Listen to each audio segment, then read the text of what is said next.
जी नमस्कार, स्वागत है आप सभी का।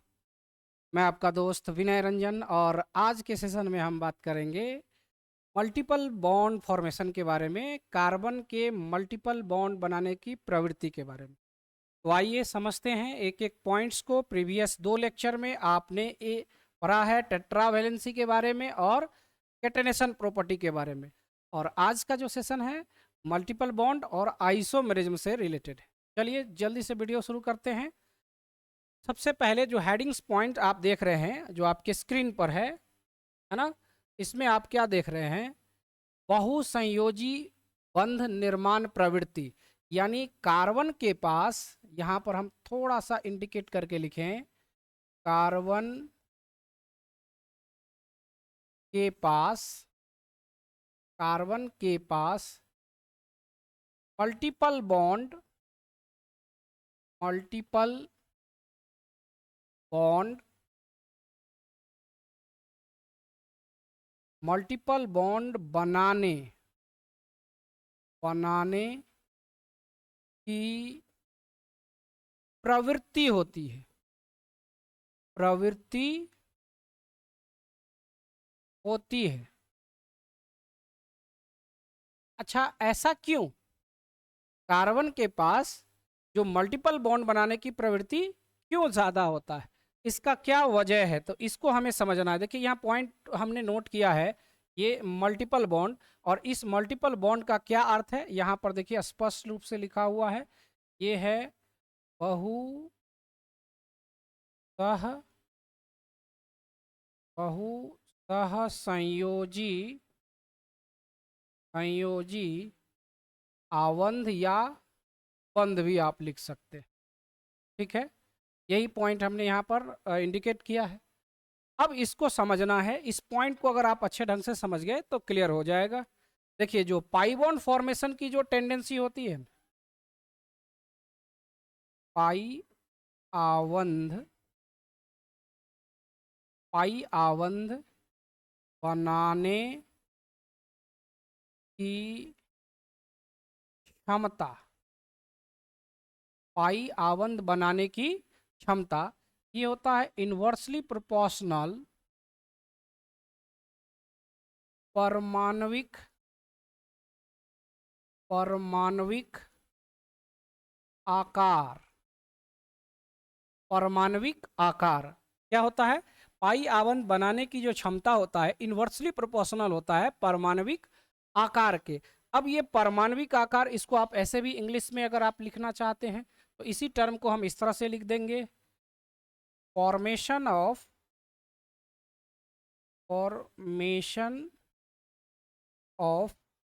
Pi bond tendency pi bond tendency pi bond tendency, और ये इन्वर्सली प्रोपोर्शनल होता है एटॉमिक साइज का, एटॉमिक साइज का। ठीक है, तो यहाँ पर जो आप देख रहे हैं, ये जो कार्बन है, अगर इसके ग्रुप के अदर्स एलिमेंट का चर्चा करें और फिर हम कार्बन पर बात करें, तो कार्बन अपने ग्रुप्स में सबसे छोटा एलिमेंट है और इस वजह से इसमें पाई बॉन्ड बनाने की टेंडेंसी ज़्यादा हो जाता है। देखिए जितना छोटा होगा उतना ज़्यादा पाई बॉन्ड बनाने की टेंडेंसी हो जाएगी। तो आइए समझते हैं इसको, कैसे समझेंगे। अगला पॉइंट अगर हम चलेंगे तो ये इस प्रकार का अगला पेज हमारे पास आएगा। थोड़ा सा हम इसको इधर बढ़ा लेते हैं और अगला पेज की तरफ चलते हैं। तैयार हैं आप सभी? चलिए, अगला पेज ये देखिए, हमने क्या लिखा कि जो कार्बन होता है, कार्बन है, सिलिकॉन है, जर्मेनियम है, टेन है ना, स्टेनस जिसको आप टीन बोलते हैं, कैसी गीत सुनोगे प्यारे बल। तो ऐसे ये एक छोटा सा ट्रिक है, ऐसे आप कर सकते हैं। ये देखिए ये कार्बन का हो गया, यहाँ सिलिकॉन हो गया, जर्मेनियम हो गया, टीन हो गया और ये पीबी हो गया। ठीक है, तो अब इस ग्रुप में अगर आप देखेंगे तो हम लोग पढ़े क्या हैं, एटॉमिक स्ट्रक्चर में अगर आप थोड़ा सा ध्यान देंगे तो हम लोग जानते हैं कि वर्ग में वर्ग में ऊपर से नीचे नीचे की ओर जाने पर वर्ग में ऊपर से नीचे की ओर जाने पर परमाण्विक त्रिज्या में ह्रास होता है। ह्रास होता है। ओह सॉरी, ह्रास नहीं, वृद्धि होता है। क्या होता है? परमाणुक त्रिज्या में वृद्धि होता है। हाँ, वृद्धि होता है। क्यों वृद्धि होता है? तो नंबर ऑफ सेल इंक्रीज कर जाते हैं, है ना। अगर यही पीरियड में चलते तो पीरियड में परमाणुक त्रिज्या में ह्रास होता है। लेकिन जब टॉप टू बॉटम चलते हैं, ये क्या बोले, टॉप टू बॉटम, बॉटम ऊपर से नीचे, तो जैसे ही ऊपर से नीचे जाएंगे तो ये जो एटॉमिक रेडियस है, atomic radius decreases, sorry atomic radius increase, बार बार डिक्रीजेस आ जा रहा है, इंक्रीजेस, है ना। और ऐसा इसीलिए क्योंकि नंबर ऑफ सेल क्या होता है, इंक्रीज कर जाता है। जैसे जैसे देखिए इलेक्ट्रॉनिक कॉन्फ़िगरेशन, अगर मान लीजिए इसी दो का हम चेक करें, जैसे यहाँ देखिए कार्बन है, और जैसे ही आप यहाँ पर आ जाएंगे, कार्बन एटॉमिक नंबर 6 होता है।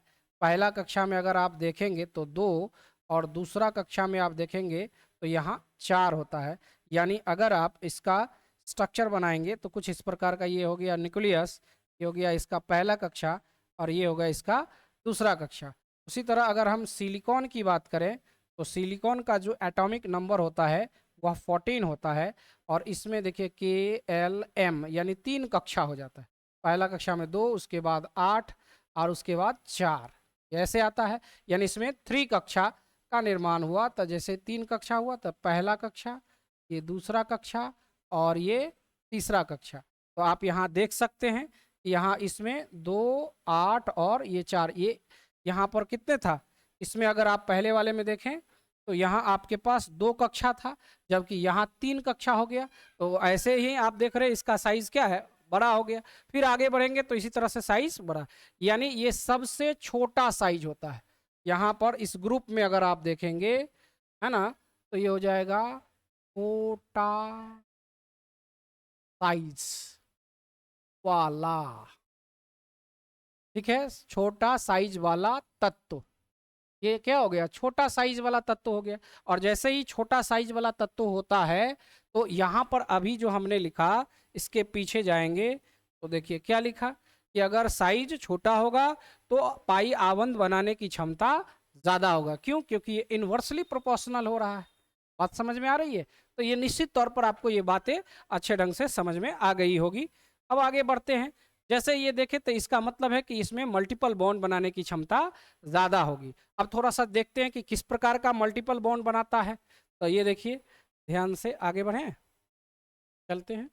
ये देखिए, कार्बन कार्बन के बीच डबल बॉन्ड हो सकता है, कार्बन कार्बन के बीच ट्रिपल बॉन्ड हो सकता है, कार्बन और अदर एटम मतलब मान लीजिए कि नाइट्रोजन है तो उसके बीच ट्रिपल बॉन्ड हो सकता है, कार्बन ऑक्सीजन के बीच डबल बॉन्ड हो सकता है, ठीक है ना।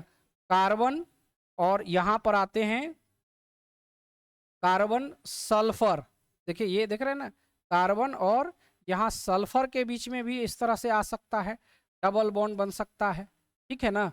इसके अलावा आप देखेंगे, ठीक है, तो ये अदर एलिमेंट के साथ भी इस तरह से, ये क्या है कि यहाँ पाई बॉन्ड बन रहा है, ये हो गया सिग्मा बॉन्ड हो गया, ठीक है ना। जहाँ पर आप इसको इस तरह से आप दिखा सकते हैं, इसको समझने के लिए देखिए, यहाँ पर अगर ये कार्बन कार्बन सिंगल बॉन्ड है, ये हो जाता है सिग्मा बॉन्ड। क्या होता है भाई? सिग्मा बॉन्ड हो गया। और कार्बन कार्बन डबल बॉन्ड हो गया, तो इसमें देखिए ध्यान से समझना है कि इसमें एक पाई बॉन्ड होगा, ये हो गया पाई बॉन्ड हो गया, और एक जो है ये हो जाएगा सिग्मा बॉन्ड, सिंगल बॉन्ड जो आएगा वो सिग्मा बॉन्ड होता है। उसके बाद अगर मान लीजिए कि यहाँ ट्रिपल बॉन्ड हो गया, जैसे ये कार्बन और कार्बन के बीच में ट्रिपल बॉन्ड हो गया, तो ये किस प्रकार का आ जाता है, यहाँ पर समझने वाली बात है। तो देखिए यहाँ पर 2 पाई बॉन्ड हो जाएगा, ये देखिए 2 पाई बॉन्ड हो जाएगा, और ये जो बीच वाला आप देख रहे हैं इसको हम लोग सिग्मा बॉन्ड में काउंट करते हैं, ये सिग्मा बॉन्ड हो जाता है। ठीक है, और ये सभी के सभी कैसा है, मल्टीपल बॉन्ड होता है ना। मल्टीपल बॉन्ड बहुसंयोजी आबंध के रूप में इसको हम लोग जानते हैं।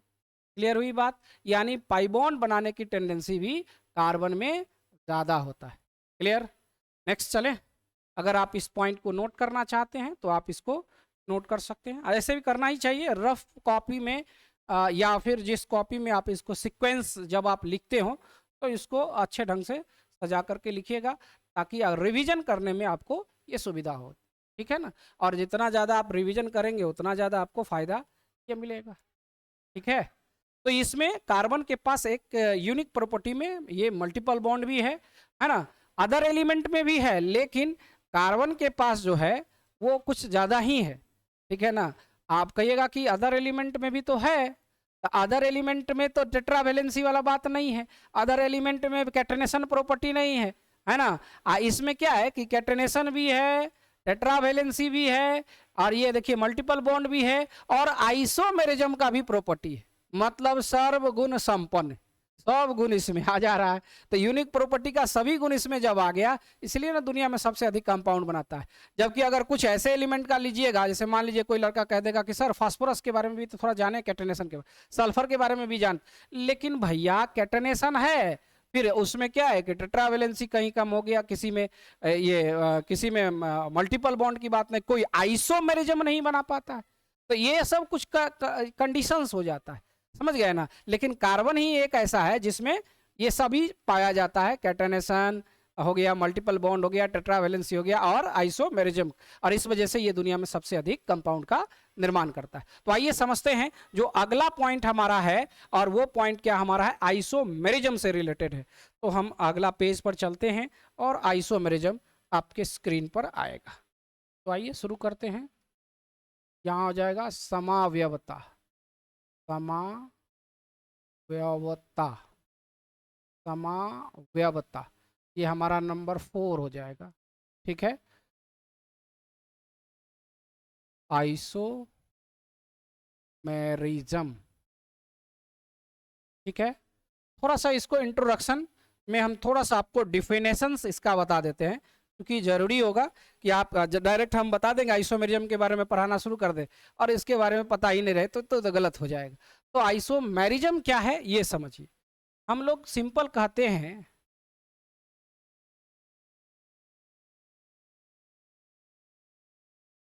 लिखते हैं दो या दो से अधिक, दो या दो से अधिक वैसा यौगिक, वैसा कार्बनिक यौगिक, यहां पर कार्बन से रिलेटेड है तो कार्बनिक यौगिक, यौगिक जिसका जिसका अणुसूत्र अणुसूत्र समान हो, समान हो, परंतु परंतु भौतिक भौतिक एवं रासायनिक गुण, रासायनिक गुण भिन्न भिन्न हो, भिन्न भिन्न हो, समावयव कहलाता है, समावयव कहलाता है, समावयव कहलाता है। और ये जो घटना है वह क्या कहलाता है, समावयवता कहलाता है। ठीक है, इस घटना को क्या कहेंगे, समावयवता कहेंगे। ठीक है, यहां पर लिखेंगे और इस घटना को समावयवता कहते हैं। इसको थोड़ा सा और डिफाइन कर लेते हैं, है ना। क्या यहाँ पर डिफाइन कर लेते हैं,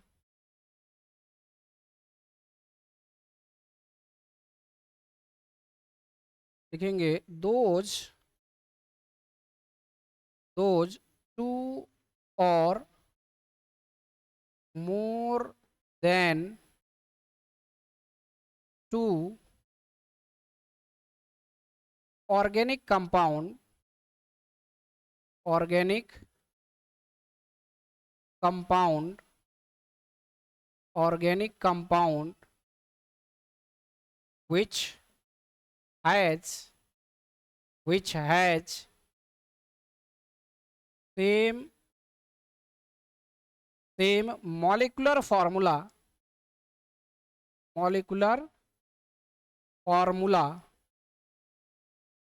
but have different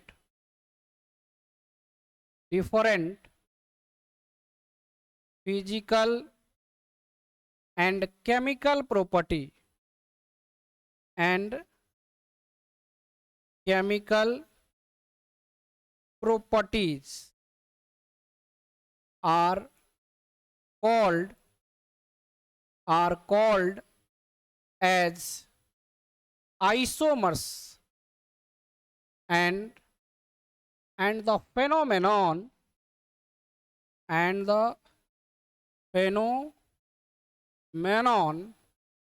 is called isomerism.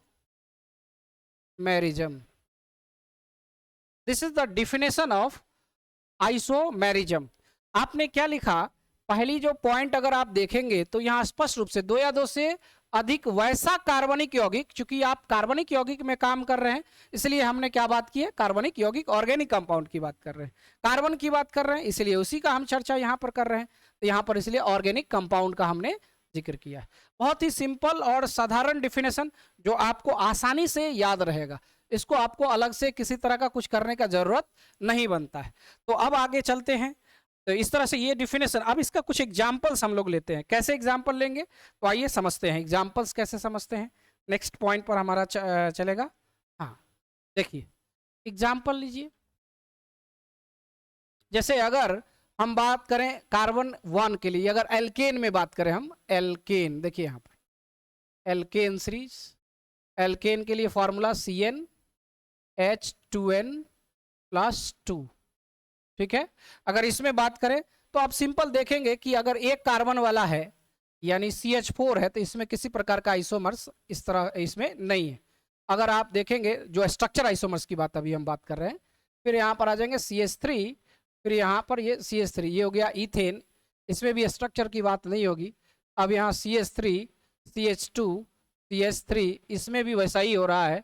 और अगर हम, क्योंकि देखिए यहाँ पर इसका मॉलिक्यूलर फार्मूला सेम, ये MF अगर आपको लिखना होगा तो यही हो जाएगा, लेकिन इसका देखिए ये तो CH4 ही होगा, लेकिन अगर यहाँ देखें तो C2 और H6 हो जाएगा, यहाँ देखें तो C3 और H8 हो जाएगा। और अगर हम बात करें देखिए यहाँ पर ये C4 और H10 के लिए, तो इसमें देखिएगा कि दो स्ट्रक्चर आइसोमर्स हो जाते हैं। अब कैसे, तो देखिए यहाँ 1 2 3 4 कार्बन का है ना, ये हो गया लॉन्गेस्ट चेन। अब इसमें हम 1 2 3 कार्बन का चेन दे देते हैं और एक कार्बन को ये इस तरह से ब्रांच में दे देते हैं।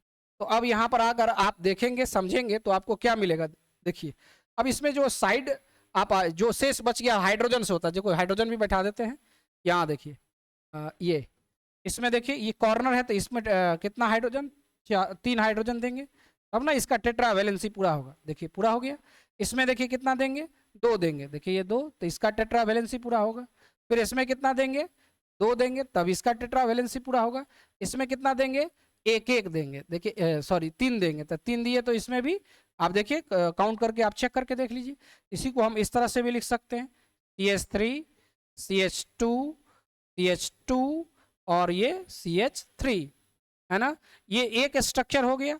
और फिर इसी तरह से इसमें अगर आप देखेंगे तो यहाँ पर CH3 होगा और यहाँ CH होगा, और इसका जो साइड चेन है ये CH3 होगा और फिर ये CH3 होगा।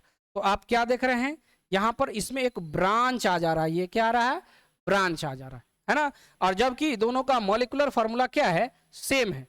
अगर आप इस दोनों का मॉलिक्यूलर फार्मूला देखें तो यहाँ पर भी C4 और H कितना 10 है, यहाँ पर भी आएंगे तो C4 और H कितना हो जाएगा 10 है। दोनों का मॉलिक्यूलर फार्मूला सेम है। लेकिन अगर हम इसके फिजिकल प्रॉपर्टी की बात करें और केमिकल प्रॉपर्टी के, तो ये दोनों डिफरेंट हो जाएगा। अब जब कैसे होगा, आपके मन में विचार होगा तो हम उस पर भी चर्चा कर देते हैं।